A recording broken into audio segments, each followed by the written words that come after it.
The dust kicked up by Margaret's worn boots settled slowly in the evening air as she approached the outskirts of Millbrook, Colorado. The year was 1887, and the frontier town sprawled before her like a collection of wooden boxes scattered by an indifferent hand. Her stomach cramped with hunger, and the last of her water had run out that morning. 3 days of walking since leaving the mining camp at Cedar Ridge had taken their toll, but she kept her chin high despite everything. Margaret Elizabeth Henley had been born Michael Henley 28 years ago in a sod house outside Kansas City. But that person felt like a stranger now, someone she'd left buried in the prairie dirt alongside so many other things that no longer served her. The transformation hadn't happened overnight. Years of working in mining camps, saving every penny, and slowly, carefully, becoming who she truly was, had led to this moment. Her dress, though travel-stained and simple, was well made.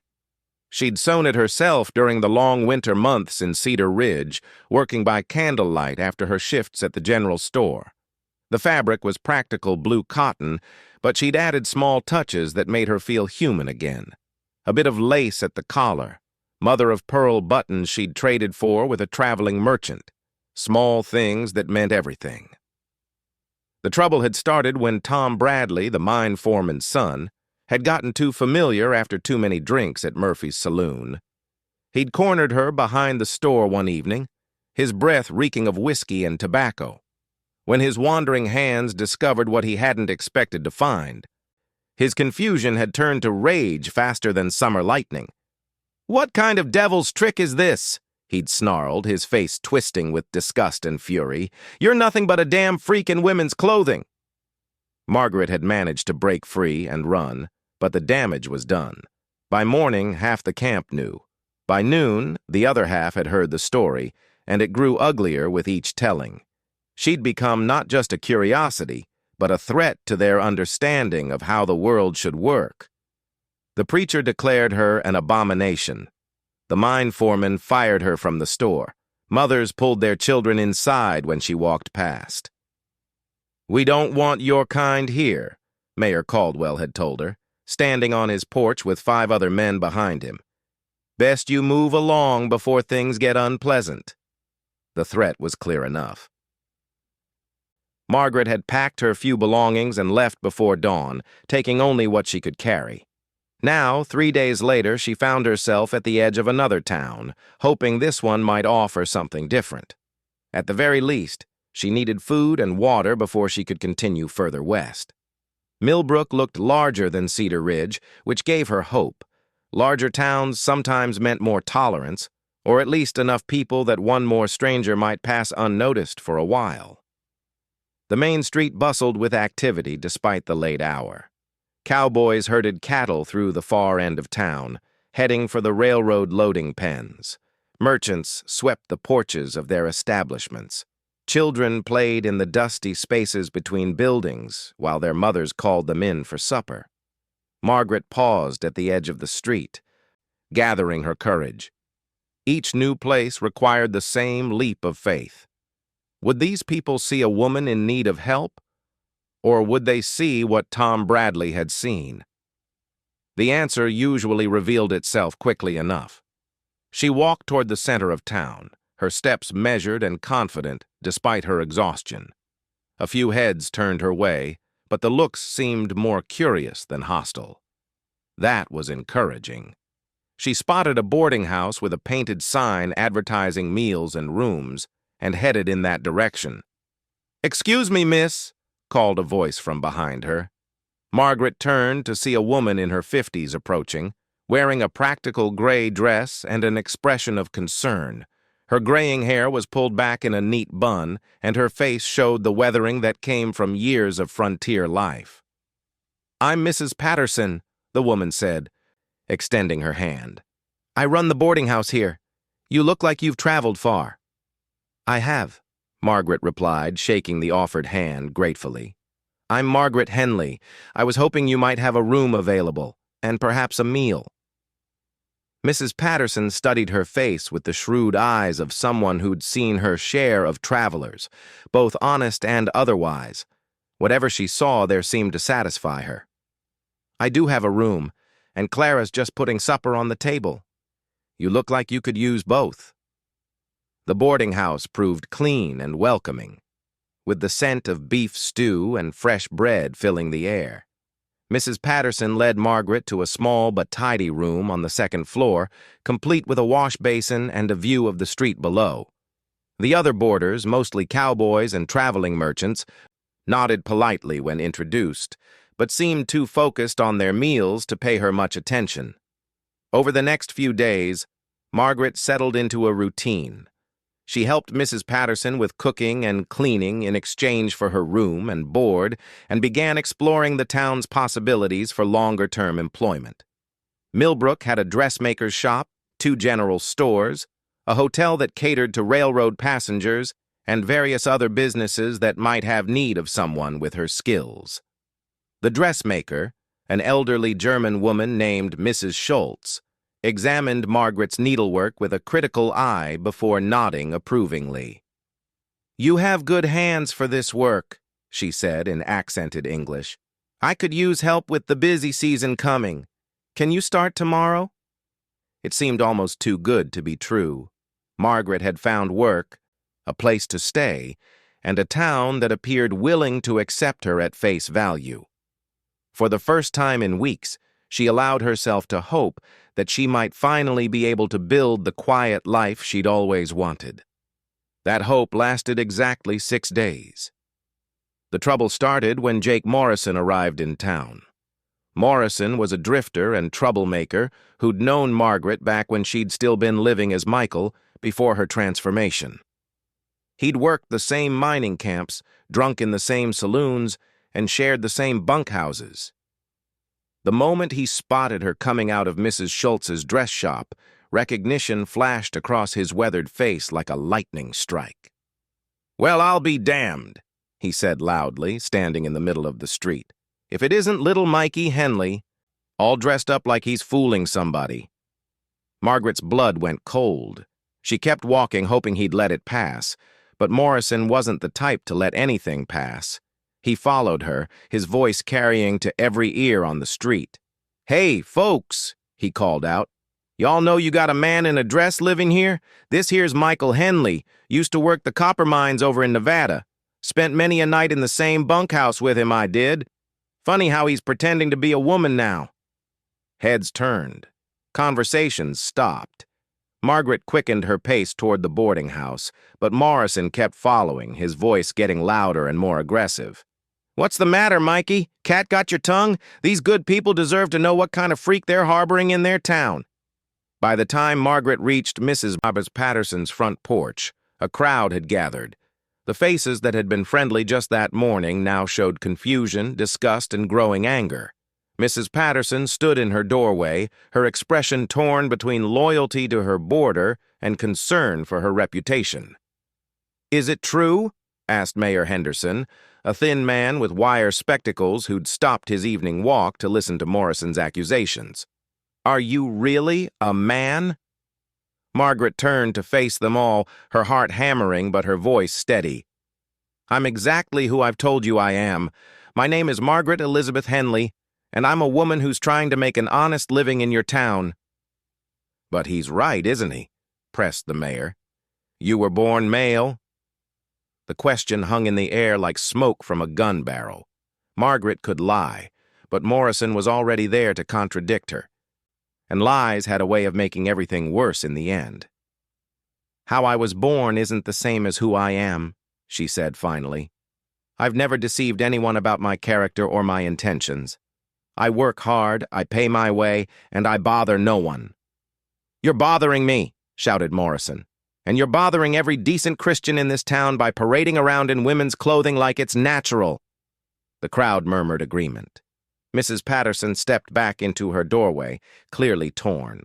Mrs. Schultz appeared at the edge of the group, her face troubled.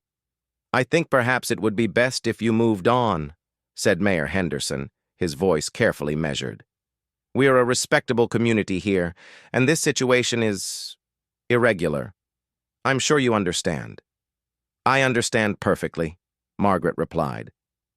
though her voice carried an edge of bitterness now. "I'll gather my things."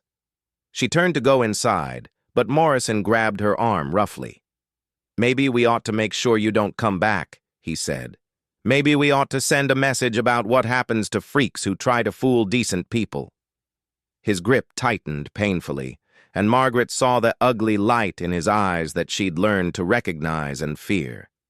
This wasn't going to end with her just leaving town quietly. Morrison wanted to hurt her, to make an example of her, and the crowd was starting to feed off his energy. "Let her go." The voice cut through the crowd's murmur like a blade through cloth. Deep, gravelly, and carrying the kind of authority that made men step aside without thinking about it. Margaret looked up to see a tall figure on horseback at the edge of the gathered people. The man sat his horse like he'd been born in the saddle, his weathered face shadowed beneath the brim of a well-worn hat. He was probably in his 40s, with gray threading through his brown hair and beard. His clothes were practical working gear, dusty from the range, but his eyes were sharp and alert as they took in the scene. "I said let her go," he repeated, and this time his hand rested casually on the butt of the revolver at his hip. Morrison's grip loosened slightly, but he didn't release Margaret's arm. "This ain't your business, Colton. We're just dealing with a problem here." "Looks to me like you're the problem, Morrison," the rider replied. His horse took a few steps forward, bringing him closer to the crowd. "The lady asked you to let her go." "Lady?" Morrison laughed harshly. "This ain't no lady. This is Michael Henley, and he's been lying to everyone in this town, pretending to be something he's not." Samuel Colton dismounted slowly, deliberately. He was tall, probably 6'2", with the lean, powerful build of a man who'd spent his life doing hard physical work. When he spoke again, his voice was quiet, but somehow more menacing than when he'd been shouting. "What I see," he said, "is a woman being manhandled by a drunk who can't mind his own business. What I see is a crowd of people ganging up on someone who's done nothing wrong that I can tell. And what I see is a situation that's about to get out of hand if cooler heads don't prevail." Mayor Henderson stepped forward, clearly uncomfortable with the confrontation. "Now, Sam, we appreciate your concern, but this really is a town matter. We can't have people deceiving the community about their true nature." "Deceiving how?" Colton asked. "Has she stolen from anyone? Has she cheated anyone? Has she hurt anyone or caused any trouble at all beyond existing in a way that makes some folks uncomfortable?" The questions hung unanswered in the evening air. Margaret found herself studying this unexpected defender with growing amazement. Sam Colton, she'd heard the name around town. He ran cattle on a large spread south of Millbrook, employed a dozen cowboys, and was generally respected as a man who minded his own business and expected others to mind theirs. Why he was choosing to involve himself in her troubles was a mystery, but she wasn't about to question her good fortune. "The point is," Morrison said, his face flushing red, "she's not what she appears to be. She's been living a lie." "Seems to me," Colton replied, "that who Margaret chooses to be is her business and nobody else's. Long as she's not hurting anyone, I don't see how it concerns the rest of us." The use of her chosen name, spoken with such casual certainty, nearly brought tears to Margaret's eyes. It had been so long since anyone had defended her right to simply exist as herself. "You don't understand," insisted the mayor. "This goes against nature, against God's plan." "God's plan?" Colton interrupted, his voice taking on a dangerous edge. "Funny how folks are always so sure they know God's plan when it comes to judging other people. Seems like maybe God's plan might include minding your own business and treating folks with basic decency." Morrison's grip on Margaret's arm tightened again. "I ain't listening to this blasphemy. This freak needs to be taught a lesson." He raised his other hand, clearly intending to strike her. Margaret braced herself for the blow, but it never came. Faster than seemed possible for such a large man, Sam Colton crossed the space between them and caught Morrison's wrist in an iron grip. That would be a mistake, Colton said quietly. His voice was calm, conversational even, but his eyes were cold as winter steel. A big mistake. For a long moment, the two men stood locked in place, Morrison's face purple with rage and effort, as he tried unsuccessfully to break free from Colton's grip. Finally, with a grunt of pain, Morrison released Margaret's arm and stumbled backward when Colton let him go. "This isn't over," Morrison snarled. "I'll be watching her, and when she steps out of line, it'll still be none of your damn business," Colton replied. "But if I hear you've been bothering her, or threatening her, or spreading lies about her, then you and I are going to have a much longer conversation. You understand me, Morrison?" The threat was clear enough that even Morrison's whiskey-soaked brain couldn't miss it. He glared at both of them for another moment, then pushed through the crowd and stalked away toward the nearest saloon. The rest of the crowd began to disperse, their appetite for confrontation diminished by Colton's intervention. Mayor Henderson lingered for a moment, clearly wanting to say something more, but apparently thinking better of it under Colton's steady gaze. Mrs. Patterson emerged from her doorway, looking embarrassed and uncertain. "Margaret," she said hesitantly, "perhaps it would be best if... given the circumstances." "I understand," Margaret replied, though her heart sank. Even with Colton's intervention, she was still going to lose her place here. "I'll collect my things." "No need for that," Colton said, turning to Mrs. Patterson. "Mrs. Patterson, I've got a proposition for you. I need someone out at my place to help with cooking and general housekeeping. The work's honest, the pay's fair, and it's far enough from town that folks who want to mind other people's business can mind their own instead." Mrs. Patterson looked relieved at the suggestion.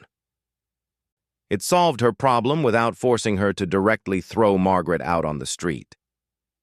"That sounds like it might be best for everyone," she agreed.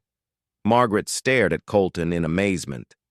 "Sir, I appreciate your help, but you don't know anything about me. You don't know what you'd be taking on." "I know enough," he replied. "I know you work hard, you pay your way, and you don't bother anyone. I know you've got more courage than most folks I've met, standing up to a crowd like that. And I know I can use the help. Question is, are you interested?" The offer was more than she'd dared hope for. Work, shelter, and distance from the kind of trouble that had just erupted. But there was something in Sam Colton's weathered face that suggested there might be more to this offer than simple charity. "Why?" she asked quietly. "Why are you helping me?" Colton was quiet for a long moment, his eyes distant. When he spoke, his voice was soft enough that only she could hear. "Let's just say I know what it's like to be judged for things beyond your control," he said. "And I believe every person deserves the chance to make their own way in the world without folks like Morrison making it harder than it has to be." Margaret felt tears prick her eyes. After weeks of hostility and rejection, this unexpected kindness was almost overwhelming. "I'm interested," she said. "When do we leave?" The ride to Sam Colton's ranch took the better part of 2 hours, following a winding trail that led south through rolling grassland dotted with cattle. Margaret rode behind him on a gentle mare he'd borrowed from the livery stable, her few possessions tied in a bundle behind her saddle. The silence between them was comfortable rather than awkward, broken only by the steady rhythm of hoofbeats and the occasional lowing of cattle in the distance. As they rode, Margaret found herself studying her unexpected benefactor. Sam Colton sat his horse with the easy grace of someone who'd been riding since childhood, his eyes constantly scanning the horizon in the way of a man responsible for protecting valuable livestock across thousands of acres. His hands on the reins were scarred and weathered from years of hard work, but gentle with the animals. Everything about him spoke of competence and quiet authority. The sun was setting when they finally topped a rise, and the ranch spread out below them.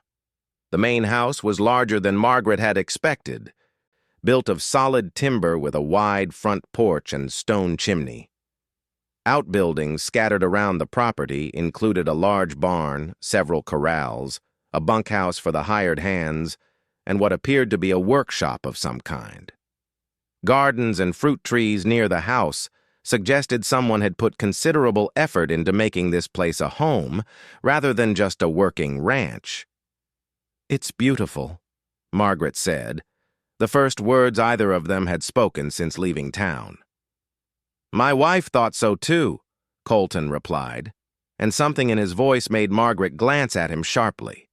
The grief was carefully controlled but unmistakable. "I'm sorry," she said softly.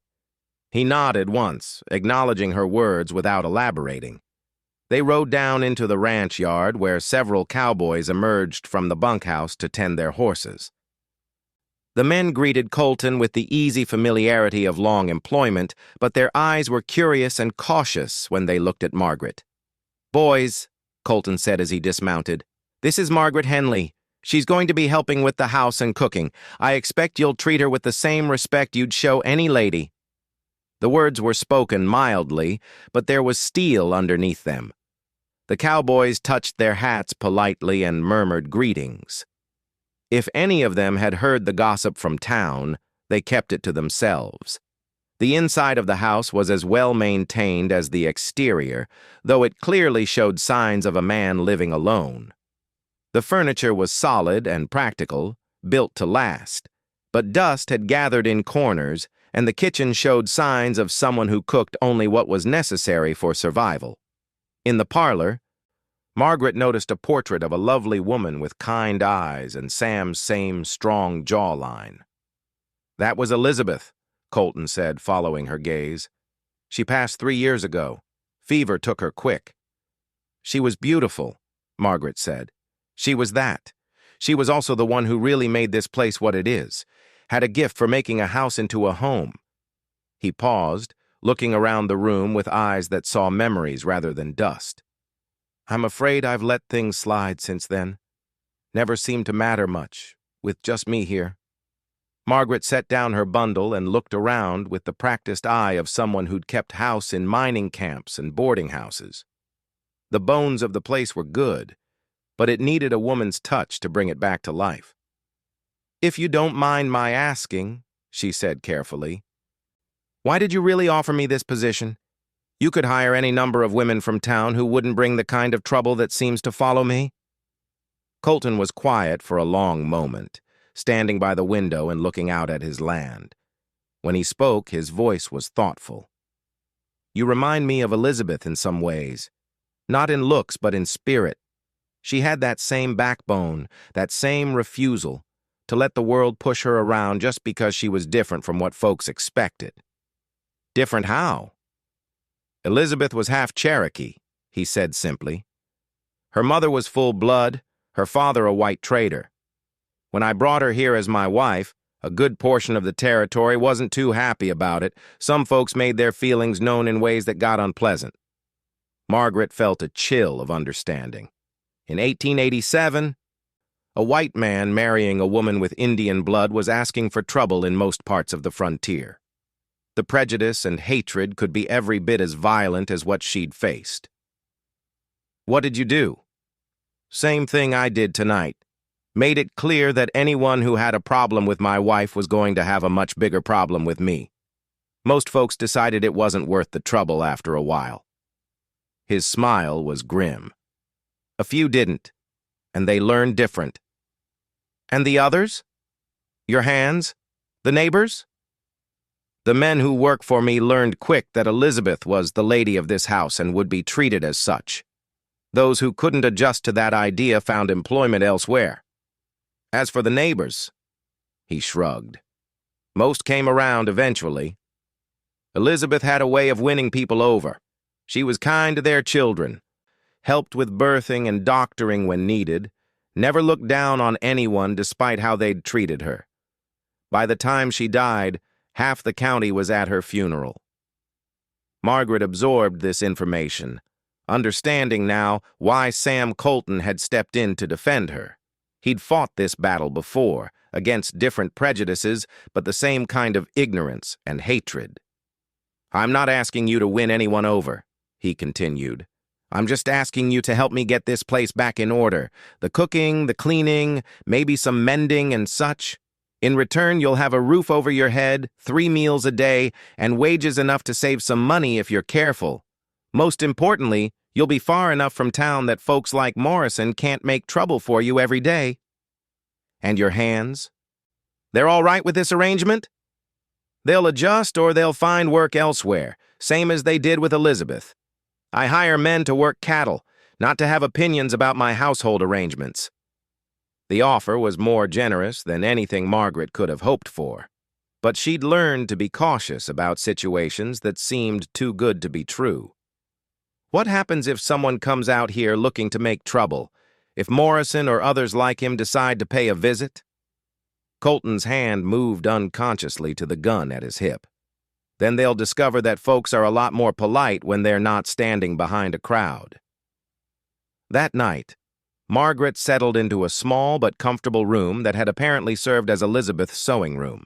The bed was narrow but clean, and the window looked out over the ranch's main yard.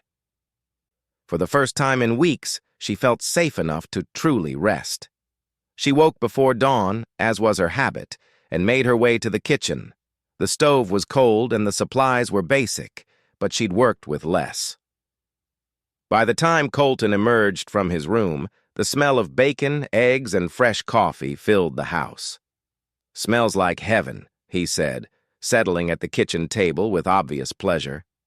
"I can't remember the last time this place felt like more than just a place to sleep."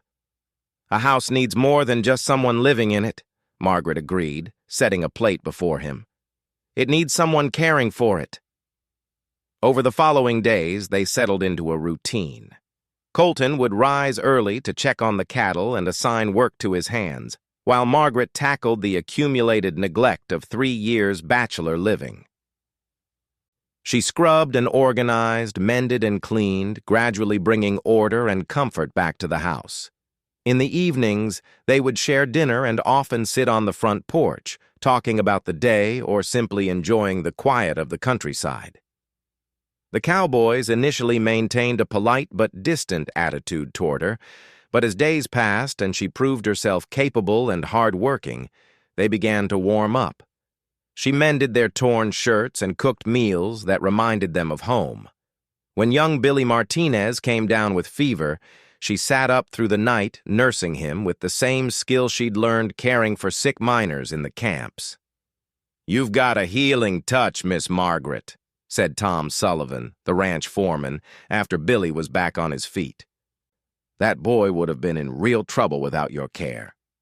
"We all need someone to care for us when we're down," Margaret replied. "Doesn't matter who we are or where we come from." Tom, a weathered man in his 50s who'd worked for Colton since the ranch's early days, nodded thoughtfully. "Reckon you're right about that. Some folks in town could stand to learn that lesson." Word of Margaret's nursing skills spread among the neighboring ranches, and soon she was being called upon to help with difficult births, treat injuries, and tend to the sick.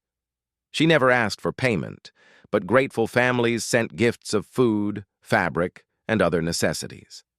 Gradually, she began to build relationships with the women of the surrounding area, who cared more about her ability to help their families than about the gossip from town. Not everyone was so accepting, however. About 3 weeks after Margaret had come to the ranch, Jake Morrison appeared one morning with 2 other men from town. They rode up to the house just as Colton was heading out to check on a herd in the north pasture. "Colton!" Morrison called out, staying mounted but moving his horse closer to the porch where Margaret was hanging laundry. "We need to talk!"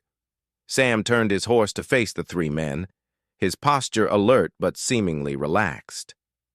"Say your piece, Morrison." "This has gone far enough," Morrison declared, gesturing toward Margaret. "You can't just harbor this freak out here like it's normal. The decent people of this territory won't stand for it." "The decent people of this territory can mind their own business," Colton replied evenly. "Same advice I gave you in town." "You're making a mockery of everything we hold sacred," shouted one of Morrison's companions, a thin man Margaret recognized as the town preacher. This abomination against nature cannot be allowed to continue." Margaret continued hanging clothes, but her hands shook slightly as she pinned a sheet to the line. She'd hoped that being out at the ranch would end this kind of confrontation, but apparently some people couldn't let it go. "Reverend Walsh," Colton said, his voice taking on a dangerous edge, "I don't recall asking for your opinion on my household arrangements, and I don't recall inviting you onto my land to share it." "This is bigger than your land, Colton," Morrison said. "This thing you're protecting is an insult to every God-fearing person in Colorado territory. It needs to be dealt with." "And how exactly do you propose to deal with her?" Colton asked. His hand had moved casually to rest on his gun butt, the motion so natural it seemed unconscious. Morrison's eyes flicked to the weapon, but his voice remained aggressive. "There are ways. Tar and feathers used to be popular for folks who offended community standards, or maybe just run her out of the territory entirely." "The only person who's going to be run anywhere," Colton said, his voice dropping to a deadly quiet, "is you, Morrison. Off my land, now." "You can't protect her forever," the third man said. He was young, maybe 20, with the soft hands of a shopkeeper but the hard eyes of someone looking for trouble. "Sooner or later, you'll be away from the ranch, and she'll be here alone." The threat was unmistakable. Margaret felt ice form in her stomach, but before she could react, Tom Sullivan and 3 other ranch hands emerged from the barn. They moved with casual purpose, spreading out to flank the visitors. Each man wore a sidearm, and their hands rested near their weapons. "Boss," Tom called out, "these gentlemen staying for dinner? Because if they're not, maybe they should start thinking about heading back to town. Getting late in the day for traveling." Morrison looked around at the ranch hands, calculating odds and apparently not liking what he saw. "This isn't over, Colton. You can't stand against the will of the entire territory forever." "I don't have to stand against the entire territory," Colton replied. "Just against bullies and cowards who travel in packs to threaten women. And so far, that's been easier than I expected." The 3 men wheeled their horses and rode away, but not before Morrison cast one last venomous look at Margaret. She waited until they were out of sight before allowing herself to sag against the porch railing. "You all right?" Colton asked, dismounting and walking over to her. "I am now," she said, though her voice shook slightly. "I'm sorry. I never wanted to bring this kind of trouble to your door." "You didn't bring anything," he said firmly. "Morrison and his kind carry their own trouble with them wherever they go. If it wasn't you, it would be something else." Tom Sullivan approached, his expression concerned. "Boss, you think they'll be back?" "I expect so," Colton replied. "Morrison's not the type to let something go. We'll need to keep our eyes open." "What about having someone stay close to the house when you're away?" Tom suggested. "Just in case." Colton nodded. "Good thinking. We'll work out a schedule." "And Tom? Make sure the boys understand that anyone who comes around here looking to cause trouble for Miss Margaret will answer to me personally." "Yes, sir. I'll pass the word." That evening, as they sat on the porch watching the sun set over the mountains, Margaret found herself struggling with conflicting emotions. The support and protection offered by Colton and his men was more than she'd ever expected, but the knowledge that she was putting them at risk weighed heavily on her mind. "Maybe I should leave," she said quietly. "Go further west. Find somewhere Morrison and his friends can't reach." "Is that what you want?" Colton asked. Margaret considered the question seriously. In her months at the ranch, she'd found something she'd never had before, a place where she could simply be herself without constant fear or pretense. She'd built relationships with people who valued her for her work and her character rather than judging her for her past. The house had become a home again under her care, and she'd found purpose in healing and helping others. "No," she admitted. "I don't want to leave, but I don't want to see you or your men hurt because of me." Let me tell you something, Colton said, his voice thoughtful. Elizabeth used to worry about the same thing. She thought she was bringing trouble to me, endangering the ranch, putting my men at risk. You know what I told her? What? I told her that a life lived in fear isn't a life worth living. That some things are worth fighting for, worth taking risks for. A person's right to exist peacefully, to build a life for themselves, to be treated with basic human dignity, those are things worth defending.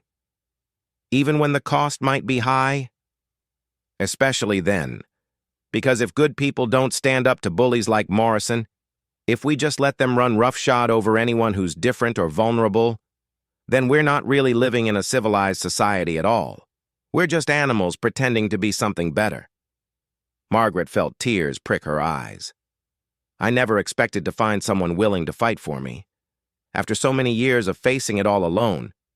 You're not alone anymore, Colton said simply, and you don't have to face anything alone. That's what it means to be part of something bigger than yourself.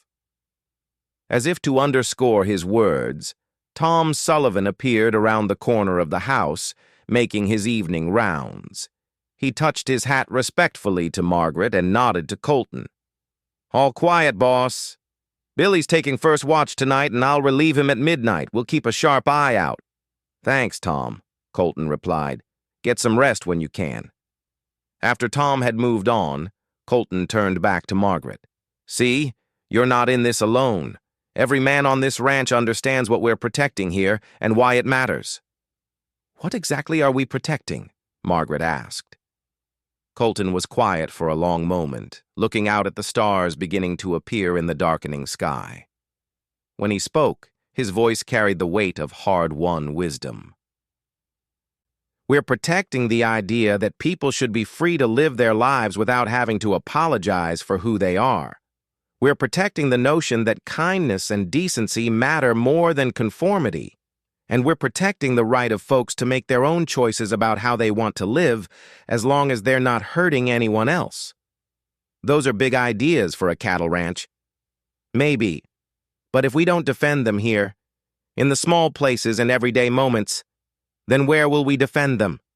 Change doesn't come from governments or churches or big institutions. It comes from individuals deciding to do what's right, even when it's difficult. Margaret reached over and placed her hand over his on the porch railing. Thank you, Sam, for everything. For seeing me as a person instead of just a problem to be solved. Thank you for bringing this house back to life, he replied, and for reminding me that some fights are worth having. They sat in comfortable silence as full darkness fell, each lost in their own thoughts. Neither of them knew that in town, Jake Morrison was gathering a larger group of men, his anger and humiliation festering into something far more dangerous than a simple confrontation. The real test, the attack, came on a moonless night in late October, when the autumn wind howled down from the mountains and masked the sound of approaching riders. Margaret was awakened not by noise, but by the sudden silence, the absence of night sounds that every frontier dweller learned to recognize as a warning. She slipped from her bed and moved quietly to the window. In the darkness beyond the ranch yard, she could see moving shadows that didn't belong to the landscape. Her heart began to race as she counted them. 8, maybe 10 men on horseback, spread out in a rough circle around the house and outbuildings. Margaret grabbed her robe and moved quickly down the hallway to Sam's room. She knocked softly on his door, then pushed it open when she heard his immediate, alert response. "Sam," she whispered urgently, "there are men outside, armed men surrounding the ranch." He was out of bed and reaching for his pants before she'd finished speaking. "How many?" "At least 8. Maybe more." "Morrison?" "I couldn't see faces, but who else would it be?" Sam strapped on his gun belt and grabbed his rifle from the corner. "Stay away from the windows. Get down to the root cellar if shooting starts." "What about you?" "I'm going to try to talk sense into them before this gets ugly." His face was grim in the lamplight. But if they've come here planning violence, they're going to get more than they bargained for. They moved quietly to the front of the house, where Sam positioned himself behind the heavy oak door while Margaret crouched behind the kitchen doorway. Outside, they could hear horses moving restlessly and the low murmur of men's voices. "Colton!" Morrison's voice cut through the night air, loud and aggressive. "We know you're in there. Come out here and talk." Sam cracked the door open slightly, keeping his rifle ready. "I'm here, Morrison. Say your piece and get off my land." "We've come for the freak," Morrison shouted back. "This has gone on long enough." "The decent folks of this territory won't stand for your harboring this abomination any longer." "The only thing indecent here is a pack of cowards hiding behind masks in the dark," Sam replied. Margaret could see that several of the men had indeed covered their faces with bandanas, though Morrison himself was easily recognizable. "We've tried reasoning with you, Colton. We've tried asking nice, but you just won't listen, so now we're going to settle this our way." "And what way is that, Morrison?" "We're taking the freak back to town for a proper reckoning, and if you try to stop us, you'll answer for it too." "Nobody's taking anybody anywhere," Sam said, his voice carrying across the yard with deadly certainty. "This is my land, my house, and Margaret is under my protection. Any man who tries to harm her will have to go through me." "Then you're choosing to side with Satan against God and decent society." This voice belonged to Reverend Walsh. "Your soul will burn in hellfire for protecting this mockery of God's creation." "My soul is my own concern, Reverend," Sam replied. "And if God's got a problem with protecting the innocent, then he can take it up with me directly." Margaret felt a chill of fear at the blasphemy, but also a surge of warmth at Sam's unwavering support. Even in the face of religious condemnation, he refused to abandon her. "Last chance, Colton," Morrison called. "Send the freak out, and we'll let you be. Keep protecting it, and you'll burn with it." "I've heard enough," Sam said quietly to Margaret. Then louder, "Morrison, you've got 10 seconds to get off my land before I start shooting, and I won't be aiming to wound. You're outnumbered, Colton. There's 10 of us and only 1 of you." That's when Tom Sullivan's voice rang out from the direction of the bunkhouse. "Actually, it's 10 of you and 8 of us, and we've got you surrounded." Margaret's heart leaped as she realized that Sam's men had awakened and positioned themselves around the yard. The attackers, who had thought they were laying siege to an isolated house, suddenly found themselves caught in a crossfire. "Boys," Sam called to his men, "these gentlemen are trespassing and threatening violence against a member of this household. I want them off my land. Use whatever force is necessary." "Boss," came Billy Martinez's young voice from near the barn. "What if they don't want to go peaceful-like?" "Then make them wish they had." For a moment, the night was silent except for the wind and the nervous shifting of horses. The attackers were clearly reconsidering their position. What had seemed like an easy raid against a lone man and a helpless woman had suddenly become a potential battle against seasoned cowboys on their home ground. "This isn't over, Colton!" Morrison finally shouted, but his voice had lost some of its earlier confidence. "We'll be back, and next time we'll bring enough men to settle this properly." "Next time," Sam replied, "I'll be ready for you. And Morrison, next time I won't bother with warnings. I'll just start shooting." The attackers began to withdraw, their horses' hoofbeats gradually fading into the distance. But Sam didn't relax his guard until Tom Sullivan called out the all-clear signal from his position near the gate. "They're gone, boss. Rode out fast toward town." Margaret sagged against the kitchen door frame, shaking with relief and delayed fear. Sam crossed to her quickly, his rifle still in hand but his face concerned. "Are you all right?" "I am now," she said, though her voice trembled. "Sam, they'll be back. Morrison meant what he said about bringing more men." "I know, which means we need to be ready for them." He turned toward the door as Tom Sullivan and the other ranch hands began converging on the house. "Tom, get everyone together. We need to talk." Within minutes, all 8 of Sam's men had gathered in the main room of the house. They were a rough-looking bunch in their hastily donned clothes and with weapons in their hands, but their faces showed determination rather than fear. Margaret served coffee while Sam outlined the situation. "Morrison and his friends won't give up," he said bluntly.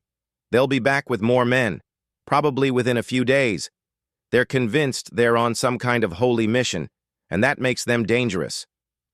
"How many men do you think they can gather?" asked Tom. "Hard to say. Morrison's got friends in town, and fear makes people do stupid things. Could be 15, could be 25. Maybe more if they bring in help from other towns." "We can't hold off that many," said Carlos Mendez, a quiet man who'd worked the ranch for 5 years. "Not in a straight fight." "Then we don't fight them straight," Sam replied. "This is our ground. We know every inch of it, every hiding place, every advantage. And we've got something they don't have." "What's that?" asked young Billy. "We're fighting for something that matters. They're just fighting their own fear and hatred." Old Pete Morrison, no relation to Jake, despite the name, spat tobacco juice into a can and shook his grizzled head. "Meaning no disrespect, boss, but is one person worth risking all our lives for?" The room went quiet. It was the question they'd all been thinking, but hadn't dared ask. Sam looked around at each of his men, his expression serious. "That's a fair question, Pete, and every one of you has the right to ride out if you don't want to be part of this fight. I won't hold it against any man who decides his life isn't worth risking for this cause. But," he continued, "let me tell you why I think it is worth it. We're not just fighting for Margaret, though she deserves our protection. We're fighting for the idea that people should be free to live their lives without mobs deciding what's acceptable and what isn't. Today, it's Margaret they want to string up. Tomorrow, it might be Carlos because he's Mexican, or Billy because he's young and makes mistakes, or any one of us for any reason that sets us apart from what they think is normal." Tom Sullivan nodded slowly. "Boss is right. I seen this kind of thing before down in Texas. Starts with one person, but it never ends there. Pretty soon, anybody who's different, anybody who don't fit their idea of proper, becomes a target. Besides," added Jim Wheeler, a newer hand who'd been quiet until now, "Miss Margaret pulled my boy through that fever when he near died. I ain't forgetting that." "She's been good to all of us," agreed Carlos. "Never looked down on any man, never complained about extra work. Treats us like family." One by one, the men voiced their support. Even old Pete finally nodded grudgingly. "Well, I reckon if we're doing this, we better do it right. What's the plan, boss?" Sam spread a rough map of the ranch on the table. "If they come back, and they will, it'll probably be in daylight, with enough men to feel confident. They'll expect us to fort up in the house and make a stand there." "Aren't we going to?" asked Billy. "No. We're going to make them think we are, then hit them when they're not expecting it." Sam traced lines on the map with his finger. "Tom, I want you and Jim to take positions in the barn loft. You'll have clear shots at anyone coming up the main road. Carlos and Pete, you'll be in the rocks above the north pasture. They'll have to pass through there to reach the house." "What about the rest of us?" asked Billy. "You and Luke will be with me and Margaret in the house, but not for the reason they'll expect. When they attack the house, we're going to let them get close, then come out shooting from unexpected angles. The idea is to confuse them, make them think they're facing more men than they are." "Risky," observed Tom. "Everything about this is risky," Sam replied. "But it's better than sitting here waiting for them to overwhelm us with superior numbers." Margaret had been listening to the planning in silence, but now she spoke up. "What if I just left? Would that end this?" "No," Sam said firmly. "Morrison's gone too far to back down now, and even if it did end it, running away just tells people like him that they can drive out anyone they don't like. We draw the line here." "Besides," added Tom, "where would you go? This kind of hatred isn't limited to Colorado territory. At least here you've got folks willing to stand with you." Over the next 2 days, they prepared for the expected attack. The men practiced their positions and sight lines, while Margaret worked to turn the house into both a defensive position and a place where wounded men could be treated. She boiled bandages, prepared medical supplies, and tried to ignore the growing knot of fear in her stomach. The attack came on a cold, bright morning when the autumn sun cast sharp shadows across the ranch yard. Margaret spotted the dust cloud first, a brown smudge on the horizon that quickly resolved into a large group of riders. She counted at least 20 men, maybe more. "They're coming," she called to Sam, who was checking his rifle by the front window. "Tom! Carlos! They're on their way!" Sam shouted the warning to his positioned men. "Remember the plan!" Margaret took her assigned position by the kitchen window, where she could see both the front and side yards. Her job was to watch for anyone trying to circle around the house and to tend to any wounded men who made it back to the house. She had a pistol Sam had insisted she carry, though she prayed she wouldn't have to use it. The attackers approached boldly, riding in a tight group directly toward the house. Margaret could see Morrison in the lead, his face twisted with righteous anger. Beside him rode Reverend Walsh, and at least 6 other men she recognized from town. The rest were strangers, probably hired guns brought in for the occasion. "Colton!" Morrison's voice carried clearly across the yard. "This is your last chance. Send out the freak and we'll burn her quick and clean. Keep protecting it and we'll burn you all." Sam stepped onto the front porch, his rifle held casually but ready. "I gave you my answer before, Morrison. Get off my land. Then you've chosen your fate." Morrison raised his arm and the attackers spurred their horses forward, spreading out to surround the house. They came fast and hard, confident in their superior numbers and righteousness of their cause. That's when Tom Sullivan and Jim Wheeler opened fire from the barn loft. The first volley dropped 2 men from their saddles and sent the rest diving for cover behind water troughs and outbuildings. The attack's momentum was broken in an instant, replaced by confusion and the sharp crack of rifle fire. "Where are they?" Morrison shouted, crouched behind the blacksmith's shed. "I thought there was only one of them." Before anyone could answer, Carlos and Pete opened up from the rocks above the pasture, their shots raking the area where several attackers had taken cover. The crossfire was devastating, and the attackers quickly realized they were caught in a carefully planned trap. "It's an ambush!" someone yelled. "They've got us surrounded!" Sam stepped back into the house just as the remaining attackers began returning fire, their bullets splintering the porch rails and shattering windows. "Margaret, stay down!" But Margaret had spotted movement near the side of the house, 3 men trying to circle around to the kitchen door. She raised her pistol with hands that shook only slightly and fired through the broken window. Her shot went wide, but it forced the men to dive for cover.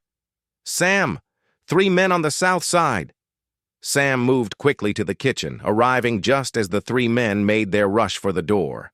His rifle barked twice, and 2 of the men fell. The third made it to the house, but found the door barred and heavy. As he tried to break it down, Sam opened an upstairs window and shot him from above. The battle raged for nearly an hour, but the outcome became clear fairly quickly. The attackers had expected to overwhelm a single defender, not to face coordinated resistance from experienced fighting men in prepared positions. Their superior numbers meant little when they couldn't use them effectively. Morrison himself was hit in the shoulder while trying to rally his men for another charge. As he fell back, clutching his wounded arm, his remaining followers began to lose heart. One by one, they slipped away from the fight, retrieving their horses and riding hard for town. "Boss," Tom called from the barn. "Looks like they're breaking off." Sam emerged cautiously from the house, his rifle still ready. In the yard, 4 men lay dead and 2 more were wounded badly enough that they couldn't ride. Morrison and maybe 6 others were retreating rapidly toward the horizon. "Anyone hurt on our side?" Sam called. "Billy caught a graze on his arm," reported Carlos from the rocks. "But he's still fighting." "Pete's got a bullet in his leg," added Tom. But he says it ain't too bad. Margaret emerged from the house with her medical supplies, moving quickly to tend to Pete's wound first, then Billy's. Both men were in good spirits despite their injuries, grinning with the satisfaction of a job well done. "We showed them," Billy exclaimed as Margaret bandaged his arm. "Did you see them run?" "They won't be back," Pete said with satisfaction. "Bullies don't like it when their targets fight back." But Sam was looking toward town with a worried expression. "This isn't over yet. Morrison will try to rally support in town, claim we're criminals who attacked innocent citizens. We need to get our side of the story out first." "How do we do that?"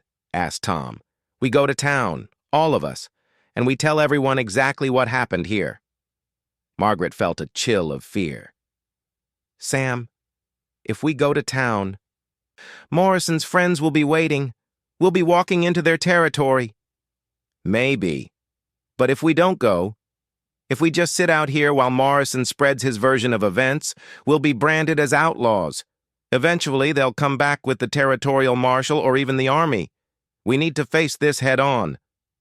2 hours later, they rode into Millbrook in force. Sam led the way, with Margaret riding beside him and the 8 ranch hands spread out behind them. They made an impressive sight, hard-faced men with weapons prominently displayed, escorting a woman who rode with dignity despite everything that had happened. A crowd had already gathered in the main street, drawn by the earlier arrival of Morrison's survivors. The mood was ugly, and shouts of anger arose when they spotted Margaret. "There's the freak!" someone yelled. "And her protectors!" "Murderers!" called another voice. "They killed innocent men!" But before the crowd could work itself into real violence, Mayor Henderson appeared, flanked by several of the town's more level-headed citizens. He raised his hands for quiet. "Now hold on, everyone. Let's hear what happened before we start throwing accusations around." Morrison pushed through the crowd, his arm in a crude sling and his face twisted with rage and pain. "I'll tell you what happened. This madman and his hired killers ambushed peaceful citizens who were trying to uphold community standards." "Peaceful citizens?" Sam replied, his voice carrying clearly across the street. "Is that what you call 20 armed men attacking a ranch in the dark? Is that what you call threatening to burn a woman alive?" "She's not a woman," Morrison screamed. "She's an abomination, a mockery of everything decent." "She's a human being," Sam said firmly, "and she has the same right to live in peace as anyone else." Mayor Henderson looked uncomfortable with the whole situation, but he was trying to maintain order. "Mr. Colton, perhaps you could explain exactly what happened at your ranch this morning." Sam gave a clear, factual account of the attack, emphasizing that his men had only fired in defense of their property and lives. Several of his cowboys nodded agreement and added their own testimony. When he finished, the crowd was murmuring uncertainly. "They're lying," Morrison insisted. "We went there peacefully to talk, and they opened fire without warning." 20 armed men don't ride to someone's ranch just to talk, observed Dr. Matthews, the town physician who'd been treating Morrison's wound. "And peaceful men don't need masks and night raids." "Dr. Matthews is right," said Mrs. Patterson from the boarding house. "I've lived on this frontier for 30 years, and I know the difference between a social call and a lynch mob." Margaret had remained silent during the testimony, but now she urged her horse forward slightly. The crowd fell quiet, curious to hear from the woman who had caused all this trouble. "I never asked for any of this," she said, her voice clear and steady. "I came to your town looking for nothing more than a chance to work and live quietly. I bothered no one, hurt no one, and asked nothing from anyone except the opportunity to earn my keep honestly." "You deceived people," Morrison shouted. "You pretended to be something you're not." "I am exactly what I appear to be," Margaret replied. "I'm a woman trying to make her way in the world the best she knows how. If that threatens you, the problem isn't with me. It's with your own fears and prejudices." "She speaks the truth," said Mrs. Schultz, the elderly dressmaker, stepping forward from the crowd. I worked with this woman, and I saw nothing but honesty, kindness, and skill. She harmed no one. And she helped my family when our boy was sick, added Jim Wheeler's wife.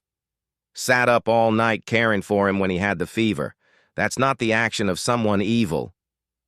Other voices began to rise from the crowd. People Margaret had helped. Families she'd assisted. Neighbors who'd come to know her as something other than the monster Morrison painted her to be. She helped birth my youngest when the doctor couldn't get there in time, called out Mrs. Rodriguez from the mercantile. Fixed my Sarah's dress for the church social, added another woman. Wouldn't take any payment, said she was just being neighborly. She's been nothing but respectful and helpful every time I've seen her, said Tom Barnes, who owned the feed store. Morrison looked around desperately as public opinion began to shift. You're all being fooled. This thing is Satan's mockery of God's creation. The Bible says a lot of things, interrupted Father Miguel from the Catholic Church. It says to love thy neighbor. It says to show mercy to strangers. It says to judge not, lest ye be judged. When did you become so righteous that you could ignore all of that? Reverend Walsh stepped forward to support Morrison. This goes against the natural order, against God's plan. God's plan? Father Miguel shook his head sadly. Or man's fear? I've spoken with this woman, Reverend Walsh. I've seen her kindness, her compassion, her faith. If she's an affront to God, then perhaps we need to examine our understanding of God. The theological debate might have continued, but Mayor Henderson stepped in to restore order. Regardless of anyone's religious views, the fact remains that citizens of this community have been killed. We need to decide how to handle this legally. Morrison and his men attacked my ranch with deadly force, Sam said firmly. They threatened to kill Margaret and burn my property. My men and I defended ourselves, our home, and an innocent woman. That's not just legal. It's morally right. But we can't just have people taking the law into their own hands, the mayor began. The law? Sam laughed bitterly. Where was the law when Morrison was organizing lynch mobs? Where was the law when he was threatening violence against a woman whose only crime was existing in a way that made him uncomfortable? Don't talk to me about taking the law into my own hands when there was no law to take. The crowd was quiet now, absorbing the implications of what Sam had said. Finally, Dr. Matthews spoke up. It seems to me that we have two choices here. We can continue this cycle of violence and hatred, letting fear drive us to attack anyone who's different from ourselves, or we can try to be the civilized community we claim to be, where people are judged by their actions rather than their circumstances. The doctor's right, said Mrs. Patterson. This has gone far enough. Margaret Henley has been nothing but a good neighbor to this community. If we drive her out, what does that say about us? It says we're cowards, called out Tom Sullivan from his horse. It says we let bullies and fear rule our decisions instead of decency and common sense. Morrison looked around the crowd, seeing his support crumbling. His face was purple with rage and humiliation. This isn't over, he snarled. I'll take this to the territorial government. I'll bring in the army. I'll see that freak burned if it's the last thing I do. No, Morrison, Mayor Henderson said quietly. You won't. Because if you try anything like this again, this community will stand against you. What you did today, organizing a lynch mob, attacking a ranch, threatening murder, those are serious crimes. If I were you, I'd consider myself lucky to be walking away from this. Morrison stared at the mayor in disbelief. You're siding with them? With that abomination?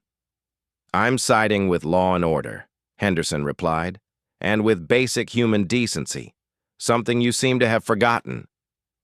Morrison looked around the crowd one more time, seeing hostility where he'd expected support. Finally, with a sound of disgust, he pushed through the people and stalked away toward the saloon. The crowd began to disperse, but many people approached Margaret and Sam to offer words of support and apology for what had happened. Mrs. Schultz invited Margaret to work in her shop again whenever she wanted. Dr. Matthews thanked her for her help with various patients. Even some people who had been hostile before seemed to have reconsidered their positions. As they prepared to ride back to the ranch, Father Miguel approached Margaret privately. "I want you to know," he said quietly, "that you're welcome in my church any time you feel the need for spiritual comfort. God's love is for all his children, regardless of the circumstances of their birth or the path they've traveled to find their true selves." Margaret felt tears in her eyes.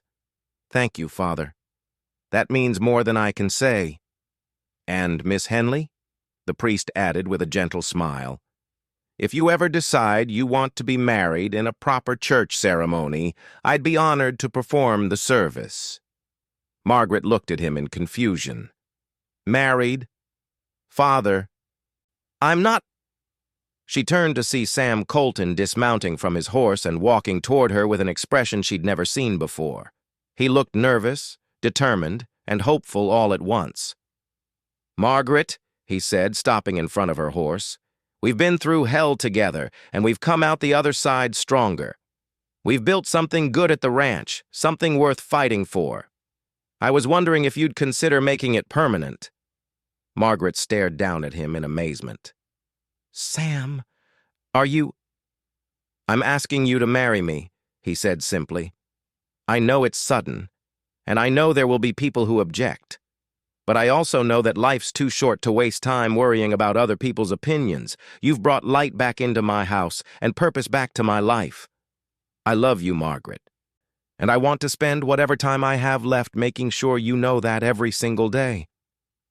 The crowd that had been dispersing stopped and turned back, drawn by the unexpected drama.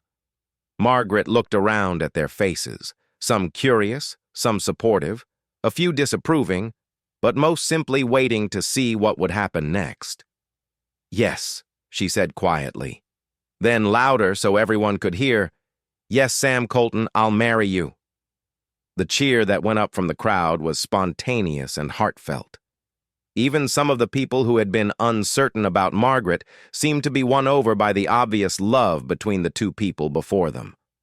Father Miguel beamed. "When would you like to have the ceremony?" "How about right now?" Sam suggested. "No point in giving folks time to change their minds or cause more trouble." "Right here? In the street?" Margaret laughed. "Why not? We've done everything else publicly today. Might as well make it official." And so, on a bright autumn afternoon in the main street of Millbrook, Colorado, Margaret Elizabeth Henley married Samuel James Colton in front of half the town.